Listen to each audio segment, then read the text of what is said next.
Hello Aries friends, I'm Annie Botticelli and welcome to my Aries December 2022 Astrology Horoscope Mini-Scope.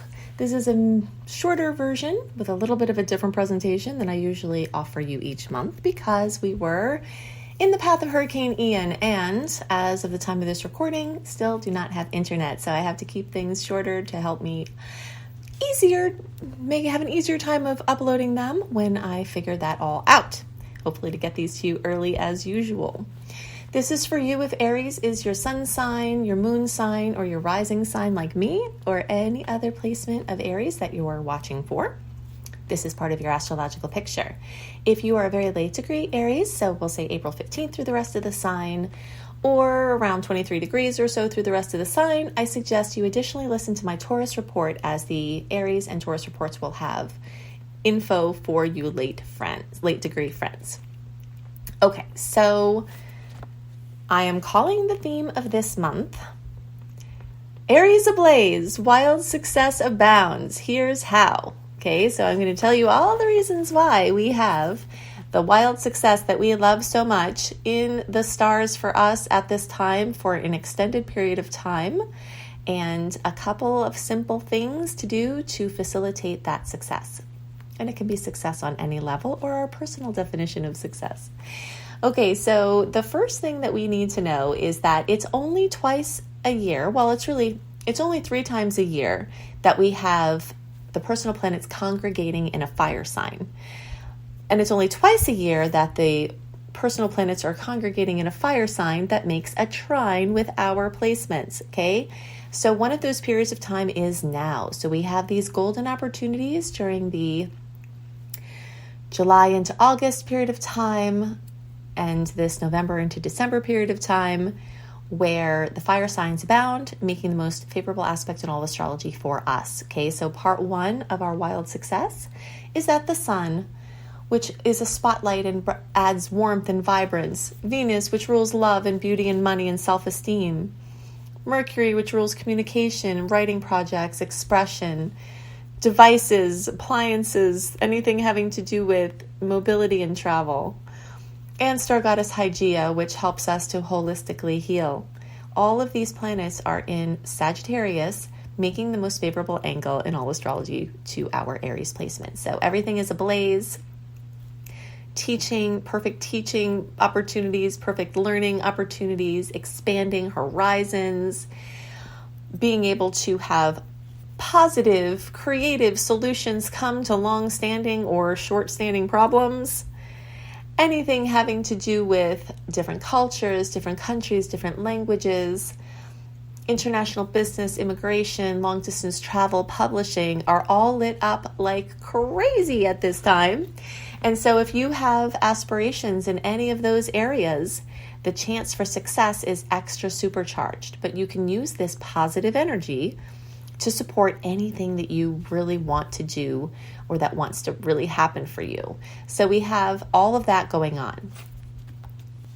This energy can also improve luck, and it can help us to see things in a different way that can make all the difference. So even if something has been staring us in the face for a long time, these energies can make us look at it differently and all of a sudden be able to know what to do with it, or the best way to handle it, or see a creative use for it. The next big reason for our wild success now and into May and even beyond is because Jupiter is back in our sign. Jupiter only moves through a sign during around a year every 12 years, and so we started to have that energy earlier in 2022, and then in July, everything that sort of started expanding, then cooled off, went into hiding, went into, a retrospective state as Jupiter was in retrograde and went back into Pisces. And now, as of the end of November, Jupiter's direct, blazing through those last couple of degrees of Pisces for good and getting back into Aries where it will stay into May of 2023. Having Jupiter in our sign is this once in a 12-year cycle where everything about how we are and who we are and anything in our lives that needs energizing can be rapidly and profoundly expanded. Yes, it's true that sometimes Jupiter can make some messes, can increase something, kind of make something have to come out into the open or burst, for the purpose of healing or expansion or solidifying. But during this whole time from July into November, what Jupiter was really doing was helping us to shore up our foundation so our skyscraper can be built even taller. Okay, Jupiter is all about, tall and wide and just growth. And when it's in retrograde, what it's doing is saying, hey, that expansion and growth you want, can the foundation handle it? Or will it topple under its own weight? And then it goes through and shores up some things. So now that shoring up process is done by this point, we've got the crazy expansion flow again. And all of this is true even though Mars, our ruler, is still retrograde. Okay, so we'll factor that in. But it's very important to know that you're going to be on fire, and anything that is supposed to happen for you is going to get energized like crazy. Now, when I said in the title that wild success abounds, and here's how, okay, I'm explaining all of these pieces, but one thing that's very important to know as part of the here's how is that you have to align your efforts with the things that are moving for you in a clear and mostly easy way, okay? Aries people, I know this from personal experience, we have a way of blazing through problems, just bursting through obstacles and greeting them head on, or not even acknowledging them at all. Just conducting ourselves as if there are no obstacles. And that's all fine. But when Mars goes into retrograde, it changes the energy. It will slow down certain things. It will cause certain things to fizzle. And if we try to force those things that are not wanting to happen, we can't use our usual Aryan will in Mars retrograde. So September is when it went into the shadow period. October, November, December into January, it's actually retrograde, and it takes until March to get back into its normal flow.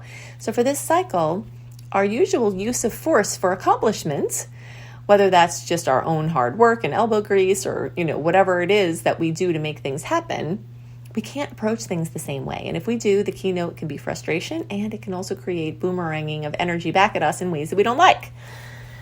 So the way that you're going to have your wild success now is by recognizing futile efforts. If something doesn't have to be done and you just have decided you're going to do it, you have to change that approach and work with the things that are being lit up. Move your energy over from the things that are creating frustration and move them to the things that want attention, that are squeaking, that are flowing. Align all your Aries energy with those things and watch the magic. All right, so if you start to get frustrated, then you'll know this is the keynote of Mars retrograde, and you'll know to kind of back off. If it is something that has to be done, like a normal task that there's no way around it, take a breather. Don't use the usual force.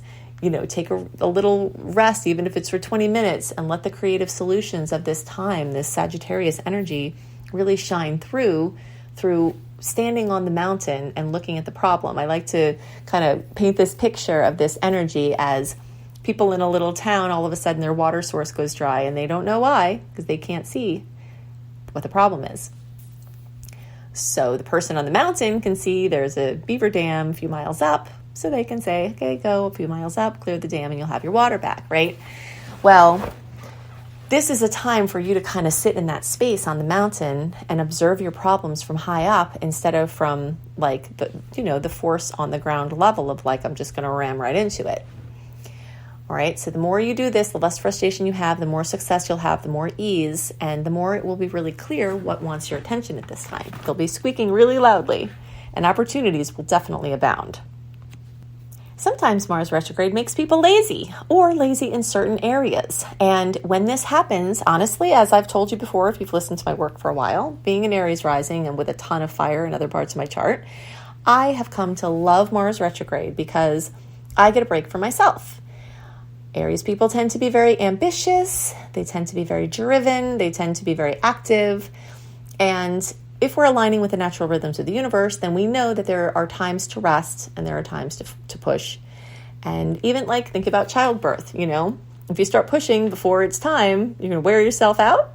But when it's the right time to push and you push, then you have the beautiful birth. Okay. And that's what it is now. So you're saving your pushing power for the things that are aligning up, and you're saving your pushing power for this brilliant opening between February, March, April, when is going to be our really, really, really big time to shine.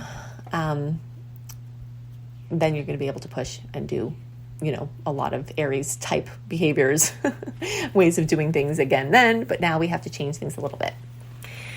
So Mars in retrograde is moving through Gemini, which is a favorable aspect for Aries. This is full of opportunities. This is in harmony. This is in great balance for us. And so that whole retrograde transit, if we just honor this one rule of not pushing where we shouldn't and flowing where it's obvious, that can make all the difference and can really help us take advantage of opportunities involving writing projects for ourselves or helping others. Our communication, improving our communication, getting educated on how to express ourselves better, getting more efficient with our communication and energy, and really just redoing how we use our energy. We can do more with less work and be much more productive with less work. And so that's a time where in some ways laziness can favor us. Being a person that is not lazy, myself and most of the Aries people I know are not. Although some Aries do have very good delegation fingers, which they waggle at people and say, okay, do this. And we're really good at that sometimes. Others just tend to do everything themselves. And although we may think that we're using our energy in great ways because we can show the productivity to prove it, one of the things that I have learned from, throughout my life being around people who did not have the same ambitions that I did, who are not as energetic, where at some points in my life I may have judged people who were not doing things, I learned, I can teach these people something, but they can also teach me something with how to use their energy more wisely to conserve and then just be more productive overall with less output, saving that for other things. So this Mars retrograde is very much about redoing how you use your energy to be much more efficient, to be able to go further with smaller steps. And you'll notice that that's happening. And the fact that it's making that nice angle to your Aries placement is going to help you to be very successful, even in the midst of Mars retrograde. Now, while Mars retrograde might not be the best time for our big mega launches, it is an awesome time to experiment with, beta launches, to get information and fine tune. It's awesome for experimentation with high opportunity and outcome potentials with low stakes. If you can run a marketing campaign where it barely costs you anything and you're experimenting, it can go wildly well without having an offside. The kind of things you want to do for your risk-reward ratio at this time are low risk, high reward potentials and experiment with what those things can look like. Okay, so that can also help you to be very wildly successful at this time. Something else important to note is that we are starting to step out of the heat of eclipse season. And this is something to celebrate because the Taurus-Scorpio eclipse cycle is not in a great angle for us. It's been a lot of energy of our stuff versus other people's stuff, me versus we. People in our lives may have been needing a lot of focus from us, while we also have some of our own focus that we're kind of divided between for our things. And it's been kind of heavy and kind of rough. So September into October, November, the heat of the eclipse season is starting to fade now. But 4 to 6 weeks after the last eclipse, which, was at the end of the first week of November, here in December, we still could see some news and some events and some, information progressing along the eclipse front. But some of the big tension and the heaviness is starting to shift.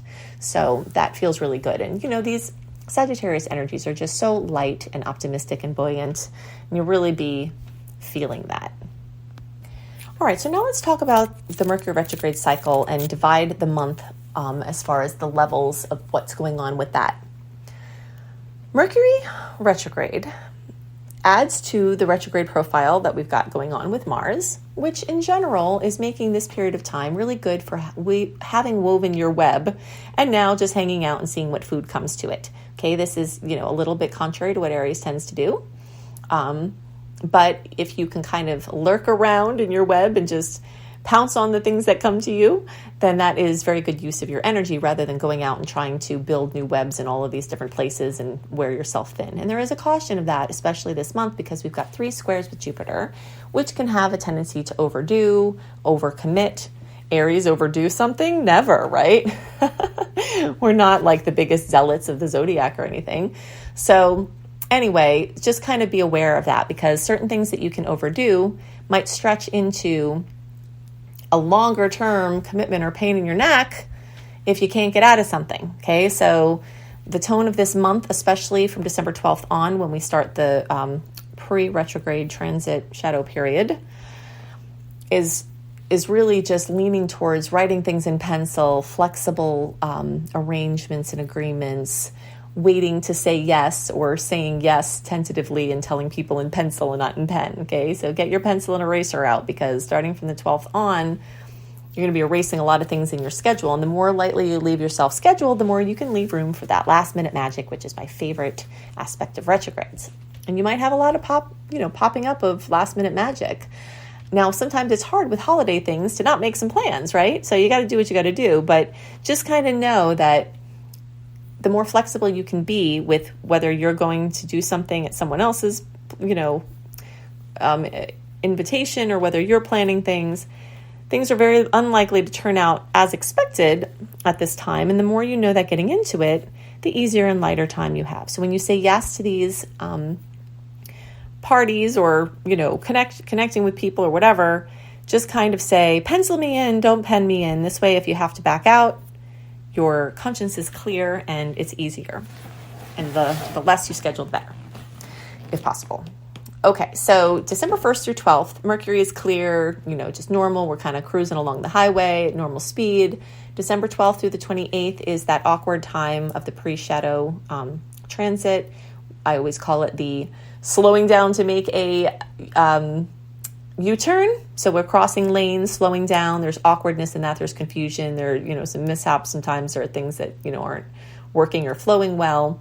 And then from December 29th through January 19th, we have the actual retrograde, which is symbolic of sitting at the median, and while everything's passing you on both ends, and you're like, okay, here I am, just kind of hanging out, waiting for what I'm supposed to do here. And then you're going inward and backward, being the earthworm, going over and over, the things that are right in front of you, asking for attention to make fertile soil for new growth in the present and future.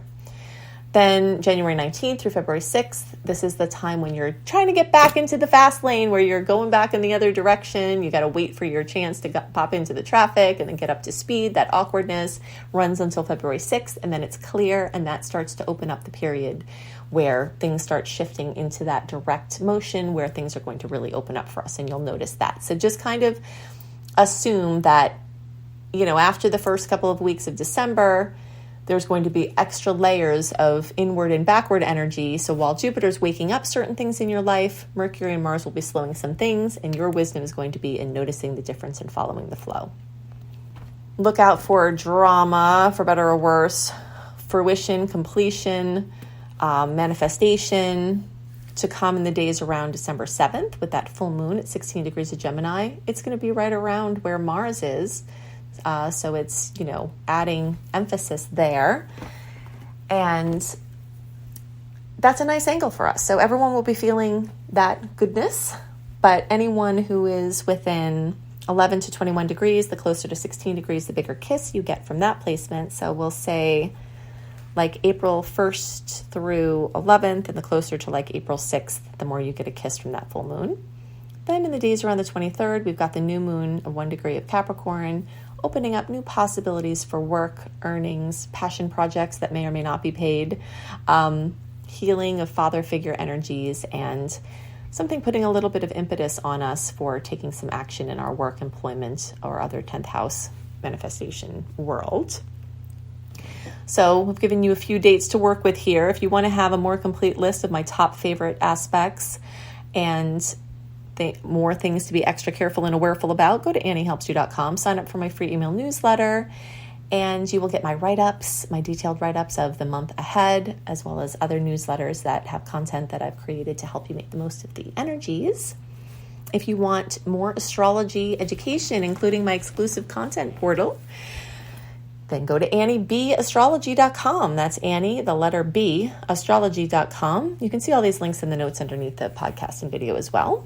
And you'll see my book there. You'll see courses. You'll see all kinds of stuff, including my Becoming a Professional Astrologer Mastery Course. So if you want to learn astrology for your own personal, help and helping others, even not for money, just to know how, I can teach you how to do that. If you want to earn money doing what you love, teaching people about the stars through their charts, I can also teach you how to do that. So you can see that at beastropro.com, beastropro.com. I hope you have a wonderful month, and I'll see you next month. Bye.